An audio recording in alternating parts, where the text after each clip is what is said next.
Hi friends, welcome to A to Z ముచ్చట్లు and blogs YouTube channel. First time మా channel చూసేవారైతే subscribe చేసుకుని bell icon on ఉంచుకోండి. ఈ రోజు అయితే మా దొండపూడి గ్రామంలో శ్రీ మోదకొండ అమ్మవారి పండుగ అండి. ఈ పండుగ అని చెప్పేసి ఉదయాన్నే రెడీ అయిపోయి ఇలా గుడి దగ్గరికి వచ్చాను. ఇక్కడ అయితే మధ్యాహ్నం భోజనానికి సరిపడగా మొత్తం ఇప్పుడైతే వంటలు అయితే చేస్తున్నారండి. మొత్తం ఊర్లో ఉన్నటువంటి చిన్నవాళ్ళు పెద్దవాళ్ళు అందరూ కూడా గుడి దగ్గరికి అయితే వస్తారండి. ఆడవాళ్ళు అందరూ కూడా తలపైన అనేది సారేది పట్టుకొని మొత్తం గుడి దగ్గరికి వస్తారండి. ఇంకా మా ఊరు మోదకొండ అమ్మవారి పండుగ చిన్నవాళ్ళు పెద్దవాళ్ళు అందరూ కూడా వచ్చి తలపైన సారేది తెచ్చి ఎలా ఉందో మీరైతే పూర్తి చూడండి.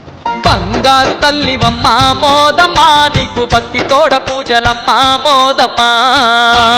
తల్లివమ్మ మోదమ్మా నీకు భక్తి తోడ పూజలమ్మ మోదమ్మా. వైశాఖ మాసమందు మోదమ్మా నీ మాల వేసి కొలిచినాము మోదమ్మా.